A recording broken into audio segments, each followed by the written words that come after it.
di sini masuk ke service experience. Ini cukup menarik karena sebenarnya ini satu dari beberapa service experience yang menurut saya ini bisa dijadikan seperti contoh seperti itu untuk teman-teman. Jadi case-nya di sini saat itu saya menerima telepon dari customer foreigner, orang bule yang mengirimkan paspor seperti itu. Paspor ini kan salah satu dokumen yang sangat krusial seperti itu ya, jadi ID gitu. Kebetulan DHL memang kita provide untuk pengiriman paspor seperti itu. Ini dikirimkan dari negaranya si Ibu A ini menuju ke saat ini ternyata dia sedang berlibur seperti itu di Bali. Jadi saat itu dia ingin mengirimkan paspor ini, tapi paspornya ini tertahan karena kebetulan memang ada backlog atau seperti delay seperti itu di Indonesia. Paspornya ini sangat penting karena di hari tersebut kebetulan sang ibu ini harus kembali ke negaranya. Jadi mereka, customer kita ini sudah memprediksikan, oh kira-kira estimasi sampai di Indonesia itu sekian hari. Ternyata karena ada backlog atau ada delay ini, jadi customer-nya ini menelpon customer service DHL dengan nada yang frustasi, dengan marah karena saat itu memang sangat dibutuhkan seperti itu untuk paspornya.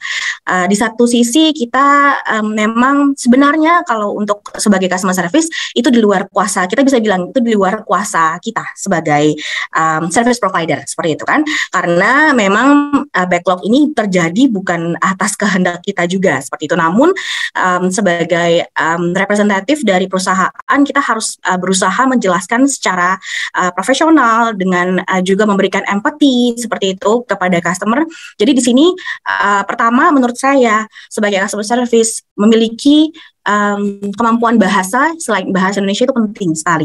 Terlebih di saat ini Indonesia itu banyak sekali sudah dikunjungi ke turis seperti itu, dan terlebih DHL itu perusahaan internasional di mana most of the clients or the customer is coming from outside of the country gitu kan. Jadi sangat penting untuk kita di DHL ataupun mungkin di teman-teman customer service lainnya nih untuk mencoba mungkin mulai dari sekarang, oh kita harus belajar nih atau harus develop our language gitu, second language selain bahasa Indonesia.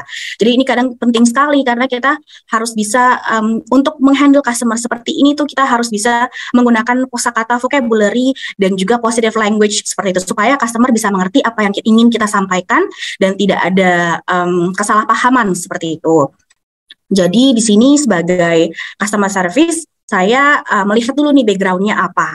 Yang pertama, oh ini passwordnya urgently needed karena dia harus kembali ke negaranya segera seperti itu. Yang kedua, Bali di mana si ibu atau customer kita ini tinggal itu kebetulan bukan di city area, jadi kebetulan remote area. Dia tinggal agak jauh dari perkotaan seperti itu, di mana kebetulan di sana untuk delivery dari kota, dari Denpasar itu ke posisi customer kita ini sebenarnya membutuhkan H+2 lagi seperti itu. Walaupun saat ini posisi barangnya sudah di Bali, tapi karena remote area, jadi ini kita harus H+2 seperti itu.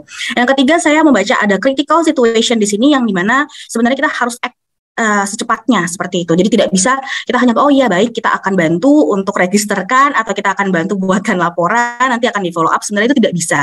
Sebenarnya mungkin kalau sebagai customer service yang flat seperti itu bisa saja kita memberikan informasi seperti itu, tapi di sini saya melihat sisi urgency dan saya willing to take extra miles di case ini seperti itu. Jadi saya berkomunikasi langsung saat itu juga, saya hold teleponnya, saya langsung telepon dari tim operation yang kebetulan kita ada relasi di Bali seperti itu, kita bantu untuk solusinya seperti apa agar shipment ini bisa langsung tiba atau di tangan customer saat itu juga. Jadi kita diskusi seperti itu untuk di tim operation, ternyata kita came up dengan solution bahwa bisa saja hari ini kita berikan, tapi dengan catatan paspor tersebut harus diambil seperti itu, harus diambil ke kantor DHL yang ada di Denpasar, Bali.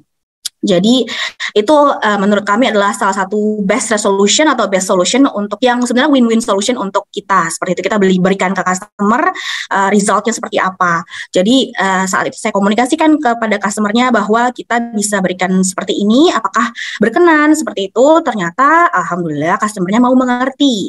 Jadinya oke, kebetulan saat ini juga beliau sedang dalam perjalanan ke Kuta. Jadi kita bisa langsung siapkan barangnya untuk diambil seperti itu. Jadi di sini saya menggunakan kreativitas saya sebagai customer service dengan self control, di mana saya bisa mengendalikan perasaan lalu kata-kata dalam menghandle customer yang posisinya mungkin dia sangat frustasi. Terkadang customer itu hanya ingin didengarkan. Jadi kita harus memiliki self control yang baik di dalam diri sebagai customer service. Understand, kita harus try to put ourselves in customer shoes so we could understand juga better apa yang harus kita lakukan, apa solusi yang harus kita berikan, seperti itu. Lalu problem solving skill, it's also important for us. Jadi kita harus multitasking. Jadi kita harus sembari kita melayani customer, kita harus mikir juga nih apa ya kira-kira yang harus kita lakukan, seperti itu. Lalu yang terakhir, yang keempat adalah I untuk extra miles. Tadi yang seperti saya informasikan. Untuk seorang customer service, personally untuk saya selalu willing to go extra miles. Jadi kalau bisa lebih dari yang standar, kenapa tidak, seperti itu. Jadi yang terakhir responsif. Jadi kita selalu responsif terhadap customer inquiry, apa yang ingin dia sampaikan dan ingin dia dapat dari kita, itu kita selalu responsif, seperti itu, menunjukkan respons yang positif. Jadi setelah case-nya ini selesai, jadi customer-nya juga merasa diprioritaskan, dia tidak akan meninggalkan DHL, dan pastinya akan merekomendasikan kantor atau service kita ke teman-teman yang lain.